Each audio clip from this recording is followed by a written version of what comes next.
All right, welcome back. We have Coach Yost. He's the head coach at Burlington Central High School. Coach, thanks for being here. Yeah, appreciate you having me on, Steve. Glad to join you on a nice Sunday. So Yeah, don't worry, I have the Bears game on my phone, so if you hear me cuss, it's because of what's going on. I got the same thing happening on mine too.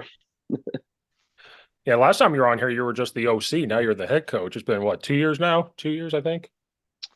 Yeah, just wrapped up second season as the head coach of Burlington Central and was the offensive coordinator for a couple years before that. So it's been a good transition, getting into teaching at the high school too and getting in there full time. And this is where my family lives. So my kids go to school in the district, which is nice. Makes it easier on my life. But yeah, it's been great. It's been a good time, good start, good transition. So I was going to say, what would be the biggest adjustment being a head coach? But since you were already there, you kind of already knew the ins and outs. But was there any like big thing transition wise? You were like, oh shit, I didn't know like I was gonna have to deal with this or that.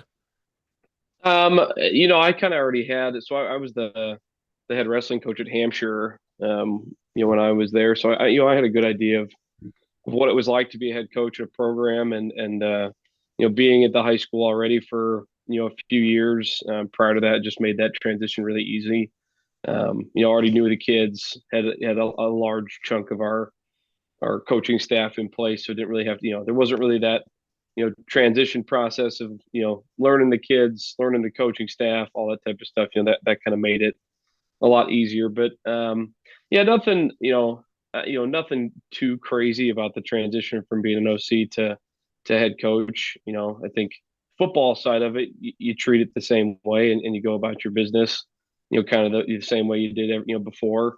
You're just making a few more of the tougher decisions at times and the direction you want to lead the program. And I think probably if I had to pick anything, the biggest thing was just the organization of all the stuff in the off season, Mhm. and budgeting and all that type of stuff. So you get to fundraising and how do you spend that money wisely and put it back into the program and then how do you continue to build what you were already starting or a part of prior to taking over as head coach. So yeah, it's nothing too wild or crazy, nothing that I wasn't expecting. But yeah, I think the off season stuff and the budgeting and all that kind of stuff is probably the biggest thing because you have a small part in it prior to being the head coach, but you never really realize it until and when I took over, we had known that Melvin was going to step down and take the college job, and so I sort of was in a call like an interim role from about Mhm. February until I was officially named the head coach in June, 2 years ago. So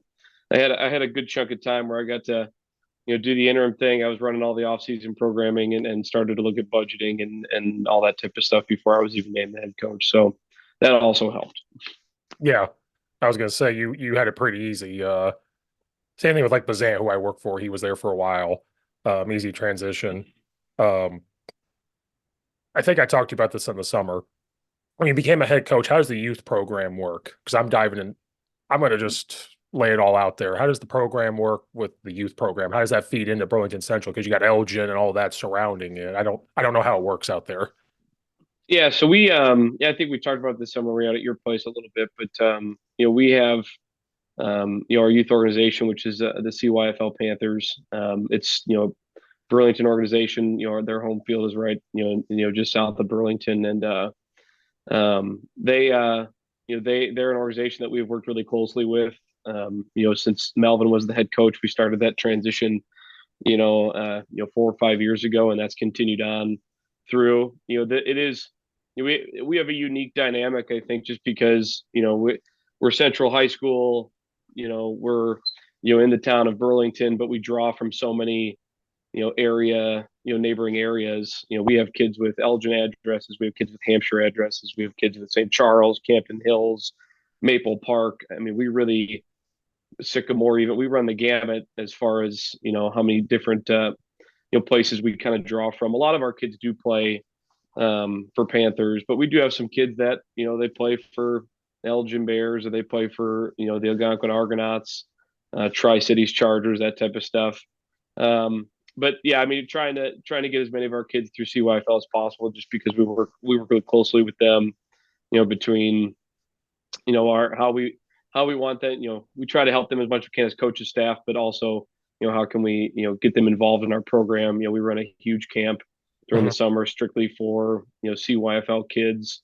Last summer we had close to 140 kids in that camp, which was the biggest one we'd had in years. So yeah, I mean, it's a really great relationship. It helps my wife is on the board, for the CYFL Panthers, but she wasn't prior, and that relationship started, many years ago under Melvin, and the president at the current time. And so, we've been very fortunate to have a great organization that we work with, that feeds our program. So, and then we also, we have middle school football too here. So we Okay. kind of, we've got a lot going on, just from that standpoint. So, we try to help them out as much as we can, be a resource and for them, whether it's, setting up practice, how do they run drills? We try to give them all that kind of stuff, playbook, those types of things, some, stuff we're always working on, evolving. I think that's probably the hardest part too, is, trying to fit a high school playbook, Mhm. and make it work for a youth organization. You have programs that run triple option and that type of stuff that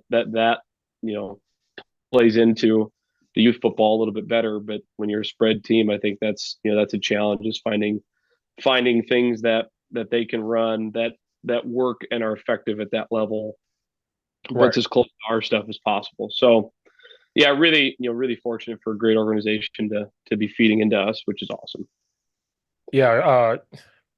I wouldn't say you guys are a small town, but it has a small town feel to it because I had to go there and coach basketball there when I was at Nequa during the COVID year. First time I've been to that high school. And I'm like, there's like a small town feel to this because there's country around it. And because you're 5A, I think, but it still has the feel of like a small town country where they love sports. That's like the vibe I got when I was Yeah, 100%. I mean, that's one of the reasons we fell in love with this area, and we ended up moving from Algonquin, out to here. I started off in Washington, Illinois, there. and Burlington had a very similar feel. Not as closed as a community, just because we do draw from so many different areas, but it had that small town, feel. High school, we were in the middle, cornfields and all that Yeah. stuff. But yeah, the town of Burlington itself is really, only a couple thousand people. It's all those neighboring areas that we draw from. I don't know if I'm dead. We're like 83 square miles or something like that, Wow. for our district. So it's a huge district just from land area. Right. Um, and so that's why, we're starting to get up into that 5A, 6A. We're 5A currently. I think we're going to be a bubble team, or pushing 6A here in the next year or two. And we're growing. So that was a huge plus too for us, is growing community, kind of get to develop and grow and transition with the whole community and the program itself. And so that's but it definitely has that small town feel, which is awesome.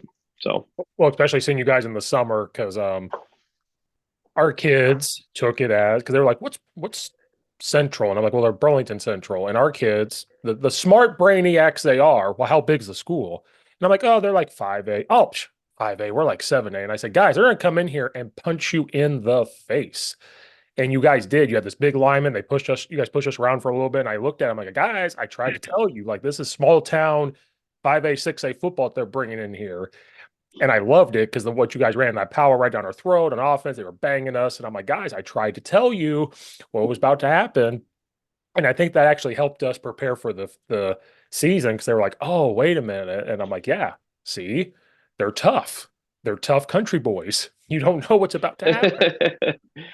yeah. I mean, it was fun to get the chance to go against you guys this summer, and I think a lot of people get that kind of same reaction. I think they're like, oh, they're only 5A, whatever. But then you look at our schedule, in the Fox Yeah. Valley, and you're like, oh, they play some dudes. And Yes. so we're playing 8A schools in our conference. We have, what is it, Dundee Crown, Dundee Crown, Huntley, McHenry, 8A, 7A schools. You got Cary Grove PR, who's it seems like one of the every other year one of them's winning a state title. And so we might be small town 5A football, but we are playing some big dogs in our conference. And that's I think that's been when I first started at Central, we were in the KRC, the Kishwaukee, we were playing Harvard and Johnsburg and Marengo and those types of teams. Then we made the jump to the Fox Valley, and it took our guys a little bit of time. I think that I want to say this was the first class that had played strictly. This senior class had played only FBC schools, and so prior to that, it was like, oh, we're playing some big Yeah. time football. Not that those Yeah. other schools were big time football, but it was just you were playing 3 and 4A schools. We were one of the bigger schools in that conference, and then we made the jump to the Fox Valley, where we've been one of the smaller schools. I don't know the exact numbers breakdowns, but we're one of the smaller schools in the conference, and we've held our own for the last few years, and we're still trying to break that barrier, that 5-4 barrier. We've been close the last couple of years, 4-5 the last 2 years, and so our conference is a phenomenal football conference, and you see it when we go against other teams. We can line up with you guys this summer. West Chicago, which is another 8A school at your place, but then we do some stuff with Canelan too, and Mhm. so we're all these schools are expecting some piece of cake 5A country boys, and and we smack them in the mouth. So I know. we've been a very big physical team the last couple of years. We've averaged, we've had to have had one of the bigger lines in the conference the last couple of years, but yeah, it's fun. It's a tough challenge every year. But I truly I love our conference. I wouldn't want to be anywhere else because I know, when we do break that barrier, we get to 5-4, 6-3, we make the playoffs. We're gonna beat some big teams in the playoffs just because of our schedule. We're battle tested, and yeah, I think you guys saw that this summer, and Yeah. it was awesome. It truly was awesome to watch you guys get in the playoffs this year too, and West Chicago as well. Like it felt like we had a little bit of hand in that. Like we helped prepare these guys. Like those are some big schools that are bigger than us, and they made it to the dance and had some fun, and we got to kind of be part of that process too. So our guys, we talked about it this summer when we were at your place, kind of creating that fraternity brotherhood between Mhm. our schools, and our guys were talking about it Well, all through the season and the beginning of the playoffs. Like, hey, look at these guys, they made the playoffs. It's awesome. So I know a lot of our guys were following you guys through the season and playoffs, which was cool. because it was funny. Our kids did a 360. They said that about you guys, and me and Bazant both said it to them. Like, guys, like we don't overlook this. I don't care what class they are. They're big. They're well coached. This is what's going to happen. And I try to tell them. And then as the season was going on, our kids actually said to me, like, "Hey, how's Burlington Central doing? Like, they're going to make the playoffs, right? They were big, like blah blah blah." And like, we wanted you guys to, and when you didn't, our kids were like in shock. They were like, "What kind of conference are they in?" And I laughed. I'm like, a big time conference, guys." And they were like, "That big team?" Like, and I'm like, "Yeah, guys." Like, yeah, they helped prepare us for like the Morton. Morton has 8,000 kids and they're big. And we had to outlast them. So we were like, we've already seen big teams. Um, Proviso East and West, even though they're not football powerhouses, they're big. And that just kind of prepared us a little bit. Yeah, our kids did a complete flip. They were like, that big team didn't make it. And I'm like, guys, you don't know what conference they're in. Like, I'm still learning it. I've been up here since 2018. I said, I'm still learning it. And I'm like, guys, go northeast a little bit and find out what football is like up there. hmm Couldn't believe it. Yeah, I mean our conference is just it. I mean we don't play any non-cons, and that's we have 10 teams in our conference. We play a complete conference schedule, and it's we have a lot of really great coaches in our conference, and that's the nice part. That's one of the things I love about our conference too, is that we do have a lot of really it's tough, but we have some great coaches in the conference. We've got really good programs that do it the right way, and so it's the nice part. You know what you're getting every week, but it's big time football. It really is. I mean, we've had between Cary Grove and Prairie Ridge the last few years a state champ out of the conference. You've got Huntley and Jacobs, making some good runs, a few times here and there, which it's a gauntlet though, man. Oh, It truly is, and we see the gamut, offensively and defensively. That's the craziest part. That's why we try to keep our summer work. We try to broaden who we see, and we see triple option in our conference from 2 or 3, well, 3 or 4 now. We see spread, we see eye, and then defensively we get the same thing. We get a 3-4, we get a 3-3 stack, we get a 4-3. Like it's just every week is a whole new. It almost feels like you're putting in a whole new offense and defense every week just because of the teams we see. But yeah, it's big time. It's fun. It really is. It's a grind, but we love it. So it makes our kids better, and we're gonna get there one of these days. So oh yeah. Oh yeah. We thought it was gonna be this year. Because I said well, it. Yeah, we did too. We unfortunately got bit by the injury bug this year, which hurt. We were healthy week one against Cary Grove. Went down to the wire with them, only lost by I think it was 9 points to Cary, and that was the last time we were healthy until week nine. And so we lost starters every. I mean, it was insane. We lost a bunch of starters. It was shoulders this year. Seemed like it was Huh? the year of the shoulder. Every year you got something going on, but. Yeah, I mean, but our kids still battled, and that was the best part about it. We had it was next man up mentality across the Right. board. We had some young guys step up. We had a couple of young sophomores, start a couple games in our backfield. We had to pull up for a couple games, and it was, we thought it was the year too. And sometimes you just get that unfortunate bit of luck, and you gotta persevere through it and deal with some adversity, and our guys did, and we just missed out. So one of these we're going to get there. One of these years we're going to put it all together, health, all that stuff, considered, and get to the playoffs. So Oh yeah, it's gonna happen. That happened to us the COVID year. We had that spring year, then that fall. Like that was the year of everything. Broken jaw, hmm collarbone, uh, three kids with COVID. We went through five quarterbacks that fall. Like it was. that was us this year. We had a Crystal Lake Central game. So it was week four for week four. Yeah, week four, week five, one of those two. And we had our starting quarterback go down in week three early. Our backup quarterback went down in the second half of week four, or yeah, week four, and then week five we brought up a sophomore to start. My other quarterback is my starting middle linebacker. He was hurt, couldn't grip a football. He'd hurt his thumb. I ended up having to put our best receiver, to quarterback just because he's big Yep, time pitcher. He knows all the plays, um, and can deal with the pressure. And I looked at him, yep. midway through the third quarter. I go, Mike, it's you, buddy. Time to step up. And he goes, all right. Takes his gloves off, gets right behind the center, and snaps the ball. And did a really nice job. But yeah, we were the same way this year. We were down to our fifth quarterback. It was crazy. Yeah, that happened to us. And then last year, I never had the same starting five O linemen. Something always happened. And then this year was the first time I think for like two or three games in a row I had the same O line starting, and I looked at Bazan and everybody's like, I don't know what to do with myself. Like this is the first time since I've been at Addison this has happened, and that happened. We didn't have any injuries really this year. I think that's what saved us. My Yep. best lineman dislocated his shoulder week 9 against Downer South, the third play into the game. No, against Leiden. It was Leiden. Third play comes off, puts his shoulder down. They could not get it popped back in. And I said, I can do it if you let me. I'll do it. And they're like, legally you can. And I was like, but I can. Our trainer's tiny and I'm huge. I'm like, I can get this in if you want me to. Yep. And then we turn around. He's running back into the game with a dislocated shoulder, just trying to play. And I'm like, get your ass back over here. I think that was our only real injury, I think. Yeah, I wish. And then it's crazy how much, injuries, you and I both been coaching for a long time, but how much injuries can impact your team. You look at Cary last year was 3-6. They had a ton of injuries, and they turned around this year to, Oh, yeah. a state championship run with basically the same guys. And so, yeah, I mean, it's just, some years you get lucky and some years you don't, I guess. But yeah, got to put it all together and hopefully get lucky next year. Are you guys going to bring a lot of people back or do you have to fill some spots? Yeah, I mean, we lost a couple of really big time players this year.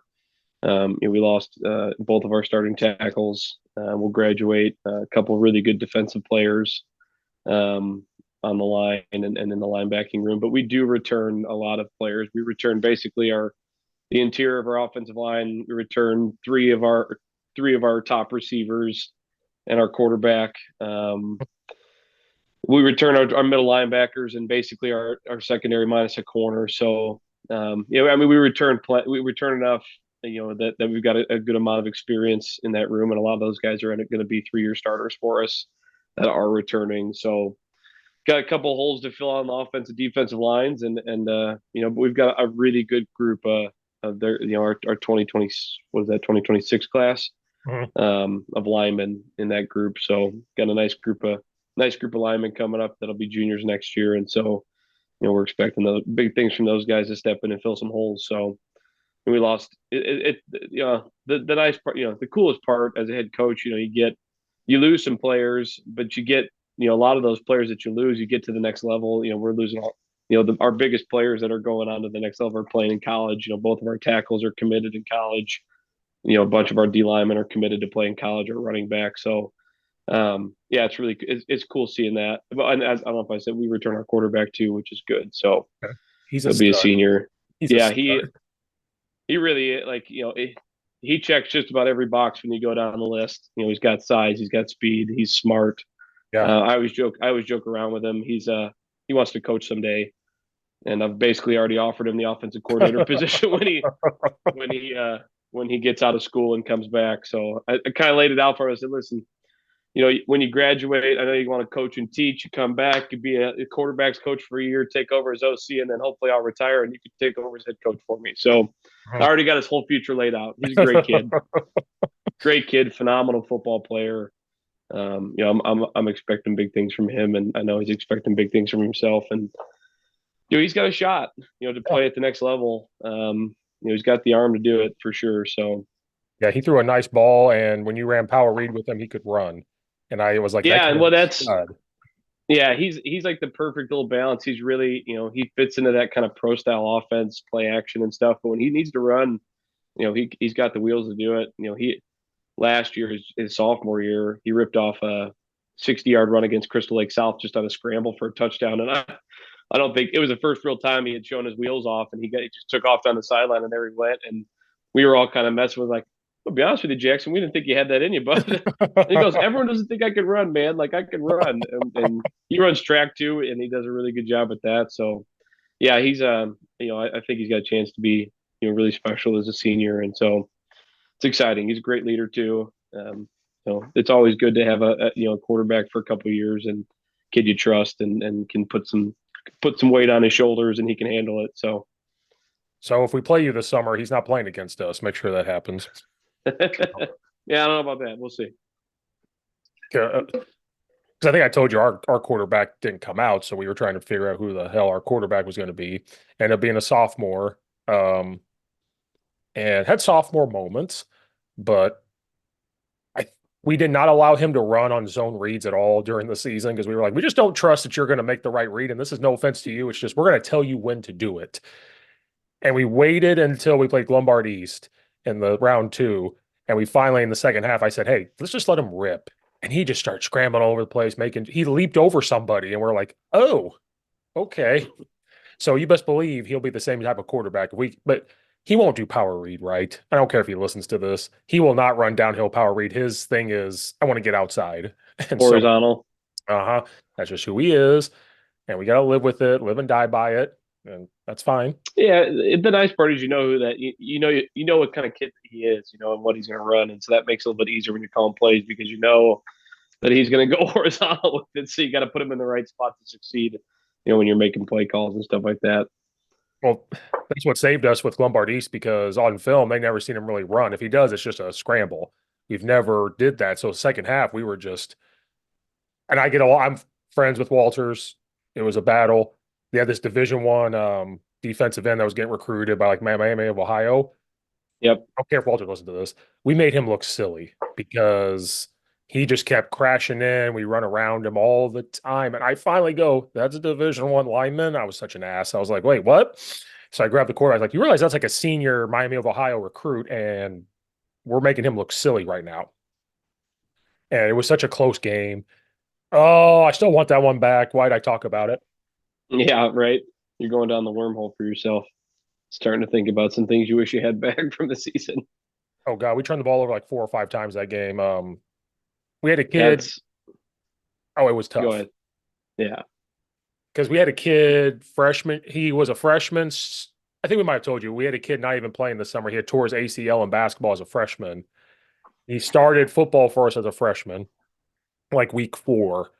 Tore his MCL and ACL in one knee. We got him. We weren't supposed to get him back. We got him back week 4 this year. The doctor cleared him. The trainer cleared him. First game back, scores 2 touchdowns, and we're like, okay, he's back. That's awesome. He was a threat to everybody. We go play Lincoln Park at Lane Tech. catches a 20-yard pass, tries to do this weird spin move, gets hit in his other knee, tore MCL, ACL in his other knee, and that his other leg. And so we go play Lombard East. They don't have their two best guys because they got in that brawl the week before, Yep. suspended them. And so we're like, so they're out there two guys. We're out our guy. And so we had to put people in different spots, key screens, turn the ball over. We turned it over about 5 times, and we're just like, we had them.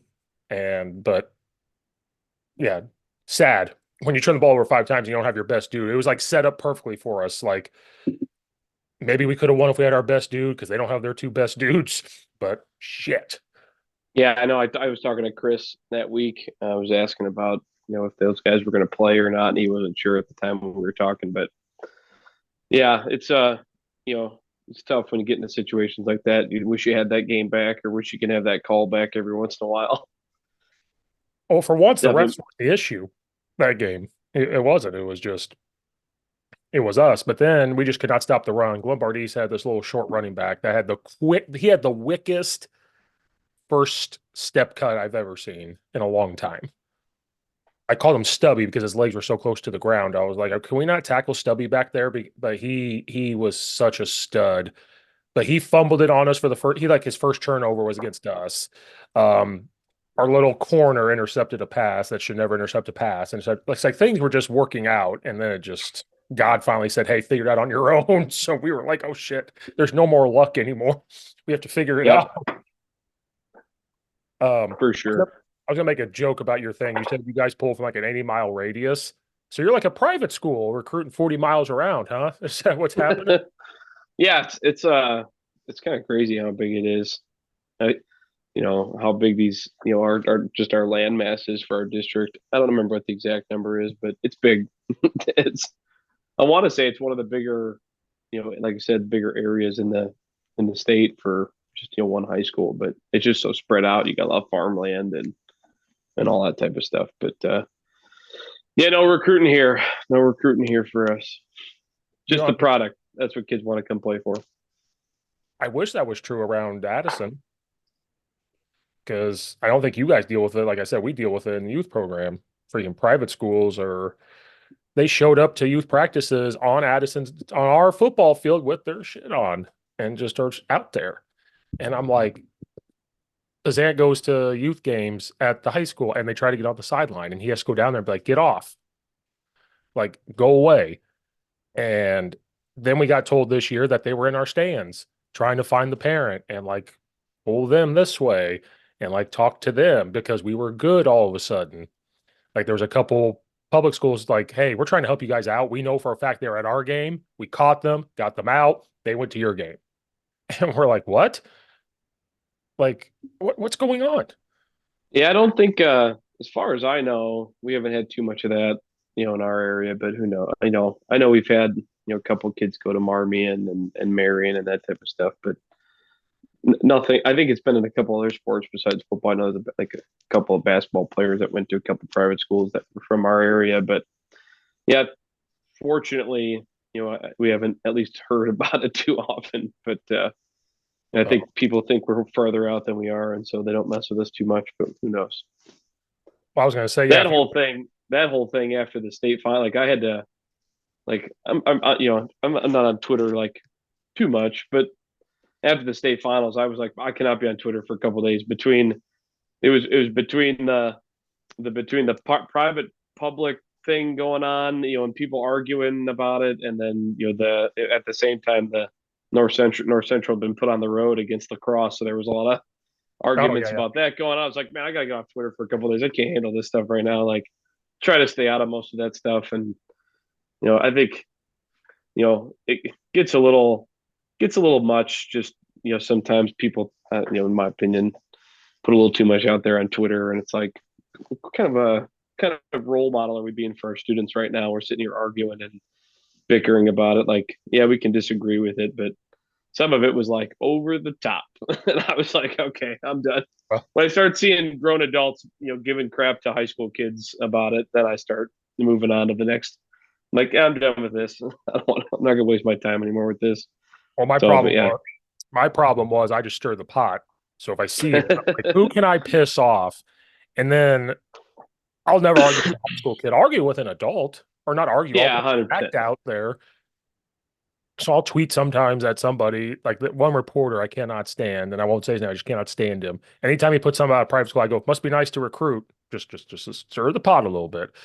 But I also am friends with people that work in public and private, so I'm careful, and I straight up tell people the guys I know in private, they do things the way they're supposed to be done, Yep. 110%. But I know for a fact some of these guys do shady ass stuff because I've seen it. We're dealing with it. They went to a gym and told our kids, "Why don't you come play football here?" At a gym. And the kid told us, and we had to report it because they were like, "Why don't you just go here and play for us?" Bazant went to the gym and confronted the guy. It was hilarious. Like, Yep. that's the stuff we're dealing with right now. And and then I won't say to anymore, but it's just a lot of behind the scenes things that are going on that I can't stand. But I know for a fact a lot of private coaches do the right thing the way they're supposed to be done. Yeah. I know how they're supposed to get kids in. I understand it. They do it the right way. It's just it's just a handful. There's a handful. It's not all of them. It's just a handful that just do extra. Because like you and I know plenty of public schools that do all the shady stuff and Oh yeah. whatever. We try not we don't do that because we want to build the youth program up to where it's Addison Trail, and we want to build it up to, build that thing. And that's what we're doing right now. You guys are doing it that way too. And that's how it's supposed to be done. And then Yep. if they go somewhere else, they go somewhere else. But as long as the mission is to funnel into the school, and like you said, when you guys break that barrier, it's probably going to blow up to be like, hey, look, they got there. We want to go here. And hopefully us breaking it, hopefully it kind of gets to that way too. Yeah, I think that's the biggest thing. You try to make the experience and the product for these kids as good as you possibly can, so that they want to be there, that they don't want to even think about going somewhere else. Because I get it. You move into a town and maybe the program isn't what you think it is or what it's supposed to be, or whatever. And so, I think that's one of the biggest roles of like a head coach, is just creating that atmosphere and experience for your players, regardless of what you're doing on the field, that they get something out of it that makes them a better person, better player, all that type of stuff. And you create the product, on the field, to draw those people in and keep them interested in your program. And I think that's, when you do it the right way, when you're, giving them that experience that they need, that product, I think you tend to keep most of them most of the time. It's when, you're not going to make everyone happy for sure, but Oh, you try as best you can to keep 96% of them happy, and coming back and having a great experience in your program. And I think that just emanates out, in the community, and they understand that it's a good place to play, and they're going to get the right coaching and the right, values and stuff out of it too. So that's what I remember. I think you guys posted a picture of your youth camp and I showed it to Chris. I'm like, look at all these kids. Oh my God, they're gonna be good if all these kids, like, if most of those kids stay, that's awesome. Like, just looking at it, like, because I heard the York numbers, how many kids they had, which it's York, but then you guys bringing that many kids in too for Burlington Central. I'm like, oh my God, that's awesome. yeah, and that was, like I said, this year was our biggest one we've ever had. We were close to 140 kids, and That's awesome. last year, I mean, we had 60, 50 kids, the year before that, 30 or 40. And so it's just slowly, it goes back to, it started with Melvin, and, Uh-huh. the first year we ran a camp, there was like 12 kids that came. And then the next year there was 25, and the next year it just continued to build and build. And then we double our numbers overnight, basically. We went from 55, I think we had 55, 60 kids in our camp last year, and we get the registration done in early June. And we were like, oh, there's 140 kids sign up. We're gonna have to rethink how we do this camp. And it's a great problem to have. But I Yeah. think that just goes back, it's word of mouth. You give them a great experience, they start talking in the community, and you get more and more kids out, because traditionally we've been, we've been known for basketball and baseball. And that's something that, we've battled, our basketball camp every year. And Coach Porto and I got, great mutual respect for each other. He's a phenomenal basketball coach. And they would have 200 kids every year at their basketball camp, and I'm like sitting there, what? We got to pull from some of these kids, like, and we're starting to, which is great. And then I think that just speaks for the product that we're putting out there, and the experience we're giving these kids. So, and I've got a great coaching staff to help me do it. So Yeah, gotta have good support around you. I guess Sabo's okay. I guess he's Yeah, fine. Sabo's all right. He's not too bad. You, We were you- just at my defensive coordinator actually got married last night, so a oh wow. bunch of our coaches were at the wedding last night and talking, and the basketball coaches were there and stuff because he coaches basketball too. But it's great. Like you see the community, coming together to build all the programs in our school right now, and it's awesome. Like you just see the whole community trending in the right direction for everything we're trying to do at the school. So Yeah, because you guys have an awesome like indoor facility, like the indoor field house is amazing. I love yeah, it's the coach. incredible. I went there to coach basketball. The basketball court's awesome. Um, I know you were talking about you need the football field updated, but that's going to happen eventually. Yeah, we're hoping. I mean, we've got a really nice field, grass field. We're just we're limited. That's the thing I think that's maybe a little bit odd is we're surrounded by cornfields and people think we have all this room, but we're actually pretty landlocked.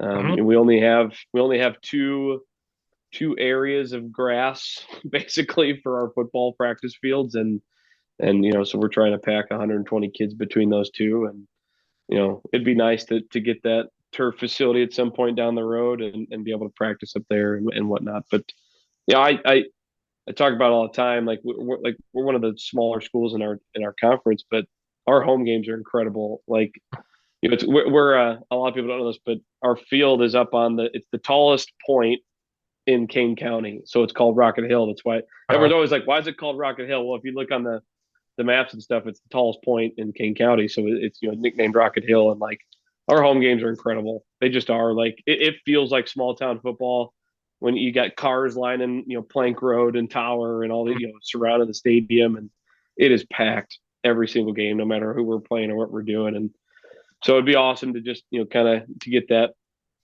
stadium going in the same direction as what we get from the fans and the community. It's great support. It's great. It's phenomenal. I love it. well, because now that you're saying that, when I drove there for the basketball, now that you're saying that, so I remember it's this road. There's cornfield. The school's here.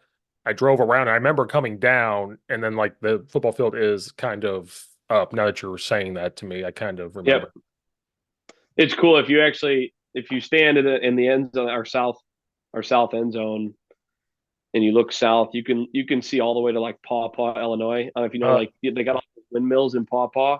yeah. At night, you can see the red lights on top of the Mhm. windmills from our stadium, which is really cool. So you can see as I don't know how many miles it's got to be, 50, 60 miles that you can see or something. I don't know what the Right. visibility is, but it's awesome. Like you can literally see the windmills in Paw Paw from our stadium.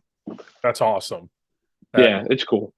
that's that small town thing. I'm telling you, it's a Yeah. bigger version of like because my high school had 300 kids, so on a Friday night, everybody was just at the football field we were 2A, so a small 2A school.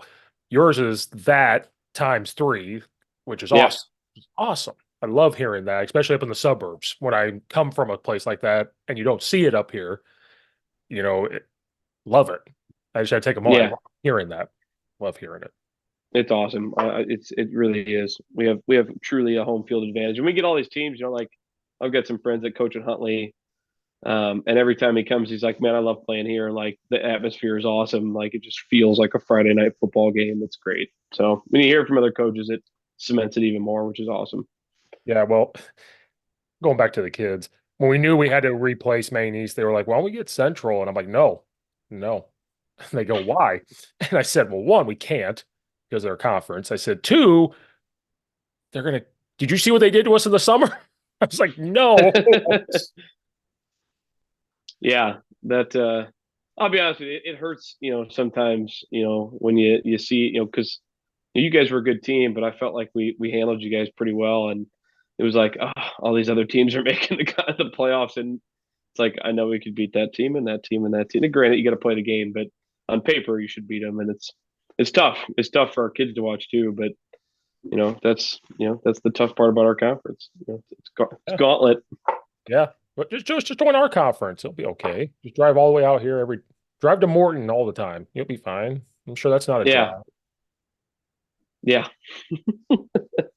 That's the nice part. Like what, and it's not to bring up a touchy subject, but you look at the district proposals and stuff, and it's like we play, our farthest drive is like 35 minutes. And it's like some of these district proposals, it's like, and I know they're all projections, but it's like, man, like even our district proposal, like Riverside Brookfield, this is all what Susie Oh put up my, is like Riverside Brookfield. That's a 2 hour drive for us on a Friday night. that's who you guys would Like, be. I was going to bring that up, like districts. Chris liked it at first, and then the more I talked to him about it, the more we talked about it, he goes, wait a minute. I was like, yeah, do you see the proposal where we got to play Wheaton North, Wheaton South, and some of these teams? Not even talking about the travel, just about who. And then we looked at the travel, and he was like, yeah, no, no, no, no, no. yeah, I, I was the same way. I go back and forth. I still go back and forth. There's so many parts of it that, initially I was in the same boat. I was like, I love this. Let's do it.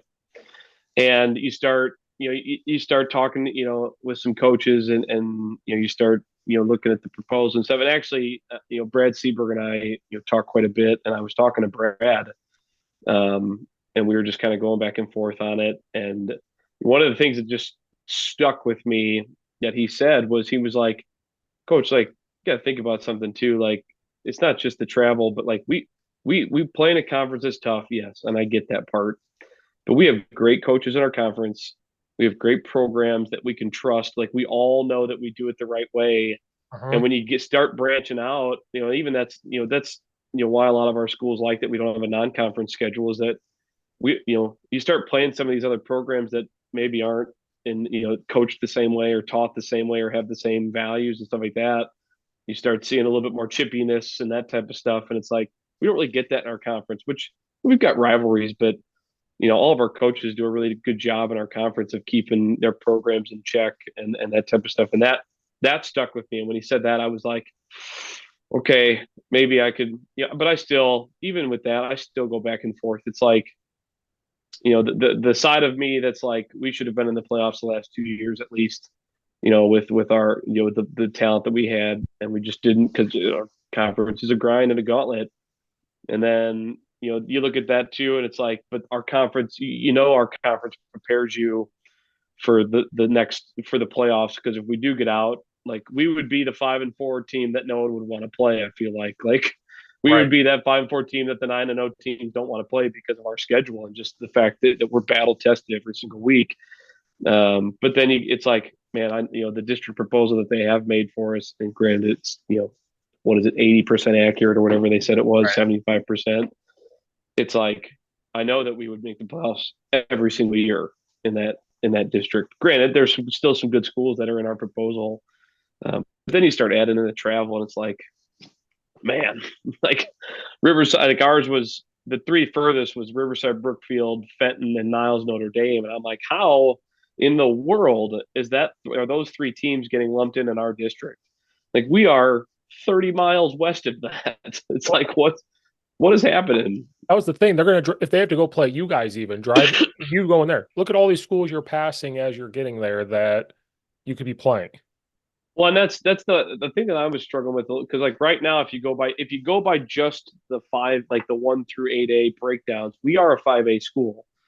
Now, granted, that changes every year based on who makes the playoffs and all that type of stuff. Like this year, I think we were projected as like the third largest 5A school, but at the beginning of the year, we were like the second smallest 6A school when the projections first started coming out. It's like they're putting us in a 6A district, but aren't we a 5A school? Like that was the part I struggled with. I'm like, so like we're such a bubble team that I think the projections might put us in 6A, but if it actually passes, I think we're probably in a 5A district. So I think it could be completely different. Now we're probably drawing, Sycamore and Lombard South and those types of things. But yeah, I mean, you're talking about all these schools you're passing on the way, to get to RB and Niles Notre Dame and whatnot. I was like, God, those are 2 hour drives on a Friday afternoon.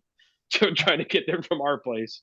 You'd have to make it a Saturday. Now your Saturday is based on going Yeah. all out there. Well, that's you look at like the minute I saw the projections, you saw like the 8A with that South 8A bracket, and it was like Edwardsville, Belleville West, Belleville East. Oh, and then all the Plainfield and Joliet schools, and it's like those three schools are literally going Yes. to drive 8 hours, 6 hour, whatever it is, Yeah. every week to play a Yeah. game. Like that's insane. Well, that's where, because I remember when they proposed it the first time years ago, Where was I at? Was I at Lombard East or East Aurora? I don't even remember. They proposed, it got passed. Then they looked at it again. They're like, wait a minute, this doesn't make sense. Why would this happen? And then at East Aurora, I'm like, oh my God, poor East Aurora has to drive all the way because they got 4,000 kids. And we all know that's not a school that's 4,000 kids to go play another 4,000, 5,000 enrollments. Yeah. It's just not. And where I'm from, because the districts matter more north of I-80 and Yep. like east of where you guys are. Right there makes sense.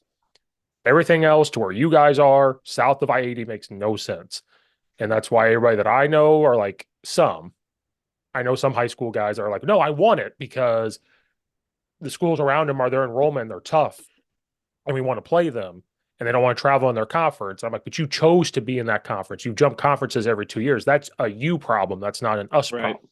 You know, I think Derek Leonard said it best. He goes, some schools are trying to make their problems everybody's problem, is what the district thing is, especially when, like you guys, like you said, you only travel 35 minutes. And if you're competing in your conference and you're right there competing with them and you're going to break through, maybe it's best to just keep it the way it is. For us, Right. kind of same thing. I want to go to the upstate eight. As soon as I got to Addison, I said, let's go to the upstate eight. We fit better in the upstate eight. I want to play West Chicago and all the Elgin schools and blah, blah, blah, blah. But we stayed because it's tradition, quote unquote, Yep. and finally broke through. But we're playing Morton that has 8,000 kids, Morton that has 4,000 kids, Downer South that has 3 or 4,000 kids, and I'm sitting here going, this doesn't make sense. So at first they were like, oh yeah, Addison, it makes sense. I said, but if you draw a circle and it's Wheaton South and Wheaton North, uh, Glenbard East and this and that, I'm like, now we're in a position where we're not, it's not gonna work. And I said no. I looked at Chris, I was like, you better tell Bear to vote no, because the proposal Yeah. doesn't. Yeah. I think, I emailed Sam Knox, um, when the whole thing came out and just asked him like, are we gonna put out projections or anything like that? It was before the Susie article came out, and I really did. I thought he had a good response. Really, what it boiled down to was they wanted people to vote on the concept of districts, not the actual projections. Because he even said, like, even if we put something out, it's still only going to be 70, 80% accurate. Right now, we won't know until, if it does pass, all these, schools that are, maybe going to play 8-man or whatnot are going to jump to 8-man. Are they going to stay, and are they going to split co-ops?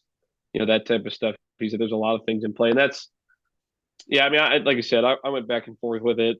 I think I've actually, most of the people I've talked to, it's been pretty much a 50-50 split. Some want it, some don't. And so it'll be curious. I think we'll know Tuesday. Does Mhm. that sound about right? Yeah. So it'll be interesting for sure. But But then if nobody likes it, then they'll just propose it again. yeah, I don't think, I don't think we're done hearing about this for a long time. I think, I do think something needs to be done. I don't know what that something is. I don't know what because there are like you look at like the I-8, and like the I-8 has literally changed every year for 6 years, and it's like that can't happen. Like that is Yeah. ridiculous. The Fox Valley is kind of somewhat of an anomaly at this point with how steady we have been. Like we haven't changed since even before. When I was at Hampshire, we had the small and big side split. We had the Woodstocks and the Grays Lakes and the Fox Valley, and then was it 5 years ago? That no, it was probably 6 7 years ago. It went to one big conference, and then we added Central into the conference to make it a 10-team conference, but it hasn't changed in 4 or 5 years now. So it is. I don't know what the magic is. I don't know what the right the right thing to do is to change it. But you just there's a lot of disparity with these conference changes and seeking the 5 wins thing. So something's got to change. Something's got to be done. I don't know. I don't know what it is, but Well, I mean, you could make it where if you go to a conference, you have to stay there for so long and you sign this thing. well, right. Yeah, I think that's but then is the IHSA regulate that? Who is that just a bylaw change? It's like how do you make these changes? What do you got to do? I've heard some interesting proposals too about like, and I don't know how I feel about it.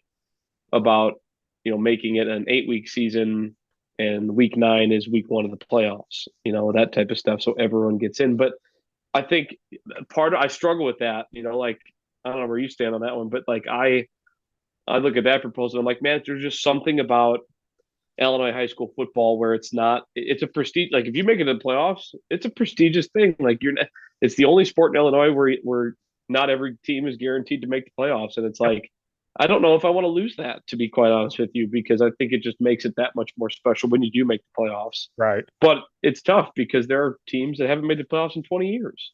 Yeah. You look at Addison Trail, East Aurora making the playoffs for the first time. What was East Aurora? First time since the 80s. Yeah, it was What was it? 82. 82. Yeah, like talking about a team that had made the playoffs for 35 years, almost 40 years. It's like, or it was 40 or whatever it was. It's like, oh, but there's that. It's like the prestige of making it when you do. So I don't know what the answer is. Well, I that's don't why, make I don't make that money to make those decisions. well, the people making the money can't make those decisions either, but that's a whole other, Right? that's a whole other problem. No, I was torn on it too, because like I would have loved to make the playoffs, but I don't know if I would feel comfortable being 2-7 last year making the playoffs. I'd be like, because I coach all three sports. And so like baseball gets in automatically. Softball, like every sport gets in. So when you go 8 and Yeah. 20, you can go 8 and 20 and get in. Well, I think that's probably the biggest argument for not making that, to change it to that, is because what do you do with seedings? You end up with a 2-17 playing an 8-0 team, 7-1. Like what do you do there? Like you're Right. talking about, and I think that's probably why football is the way it is, because it is such a physical sport that you can't line up if it was an eight game season, you can't line up an 8-0 team against a 1-7 team. It's No. just, especially in the playoffs, like you're talking about. I mean, just getting smoked, and you're talking about injuries and all that type of stuff. So Or it's like, tough. but then like you look at it and you look at like, hey, if I was healthy at 4-5 or 4-4, if it was, you could have made it Oh, and yeah. still have done things. So for you, you're probably like, there's probably that small part of you, because I would be the same way, like, well, yeah. But then there's that competitive side that goes, but did we earn the Yep. right to be there? You know? Right. Right. Well, it's like, you look at, and this goes back to the private public thing, but whatever. Like you look at Naz, Oh four God. and 4-5 team makes it in, and I mean, run the gauntlet, make it to the state final. It's like, whew, and actually, if it goes back to our conference being locked, if we were, if we even had one non-conference game, I actually think we would have bumped Naz in playoff points, or we would have been really close to Yeah. bumping Naz in playoff points and making it at 4-5 too. So it's like, uh, Yeah. Yeah. I don't know. I love the so many fact that things. because like Indiana, I think everybody makes it, and they play like a 7-week season, I think, because of the fact they all make it. And I like being 5-4 and making it. I do, but I see both Yeah, sides. I see the side of make the playoffs, but then each game matters. So it's like when you're in Illinois, like for us, like at East Aurora, I was coaching with Nick. We were 4-4. Elgin was 4-4. We played the last week of the season. Whoever won was going. So like that yep, game was electric. Like Elgin, that place was packed. Edgy Tim was on the sideline. We were the game of the week. NBC was there. And it's like I love how the fact that the games matter. Like each one matters. yeah. Well, that's we went into week 9 this year at 4-4, and we happened to be playing Huntley week 9, and it was a playoff atmosphere for us. I mean, we Yeah. had to win, make it to the playoffs. It was the same way the week before we went. We were 3-4 going into week 8 against Hampshire, and end up in a pouring rain situation and winning in overtime on a field goal in the torrential downpour. It's like, man, like that experience, that atmosphere. We played 2 playoff games, week 8 and week 9. Like, so Mhm. we're still playing. We were in meaningful football in week 9, and we just come up short. And but that's what going back to what you were talking about. Like, that's an experience, man, right there. Like that is playoff football, even though it's not playoff football. And so it's tough. Like that's why I'm with you. I go back and forth on it. It's like, what do you do? Like Right. And I don't know then what the answer is. And like for us, we had to go play at Lane Tech, which I obviously had never been there. That's I walked in, I said, this place is awesome. Yeah, And I saw some of the pictures and I was like, that place looks awesome. it was awesome. We got was Kazan does not make us take the bus. We can drive, and I love it. I'm like, so we drove there and loved it. And I'm like, it felt so special because I told the kids, you earn the right to come play at a cool place like this. And Yep. so that's kind of where that happens. And then you get to round two and you get a home playoff game for the first time since 2014. It's like, guys, you earned this. Like it's earned. And we got ripped for our schedule because we had low playoff points. And I was like, guys, who gives a shit? Just play. You got to play the game. Who cares? And Yep. so that's kind of why I like earning it. And like we were 2-2. There was a point we were 2-2. And I said, guys, here's our tipping point where we can lose a bunch of games and not make the playoffs, or now every game does matter because we're 2-2. We only have two games that we can fool around with now. And so that was just I like earning it. Basketball we can go 8-20 and make the regionals. And it's like Yeah. Yep. I'm with you. and the Bears are about to screw it up. I Just was like, just about to say I looked over, I'm like, we're about to lose this game in the last minute, last 2 minutes of the game, aren't we? oh yeah, they got the ball back, they're gonna kick a field goal and win. See? Everybody talk about the Bears being in the hunt, and I'm like, oh, now we're gonna lose. Now it's gonna happen. Yep. I'm watching the same. I'm like, oh, it's not gonna go our way, is it? I stopped looking at it because I stopped glancing because I saw it was 17-7. I'm like, I know. I did the same thing. now I'm like, wait, 17-17? Holy shit. Yep, man, we're in field goal range. All right. Such a Bears thing to happen. Good thing I'm a Lions fan now. I don't have to worry about it. God, I need to pick a new fandom ship, I think. Oh, I did. I'm a bandwagon guy. Curse my dad every year for making me a Bears fan. He gave me two fan of the Iowa Hawkeyes and the Bears. So I get Hey, to watch an anemic offense every week on Saturdays and then an anemic offense on Sundays with the Bears. It's great. I'm not much better. Bears, Bulls, Cubs, Illinois. I'm not much better than Yep. even though Illinois is going to turn it around, but Brett Bielema will turn around, but still. Yep. It's Well, great. Coach, I appreciate your time coming on here. I wasn't going to waste too much of your Sunday. Appreciate you coming on here, just talking some other things other than scheme because we all talk the same scheme. It doesn't matter, but Yep. appreciate it. Yep. Well, appreciate you, Steve. Thanks for having me on.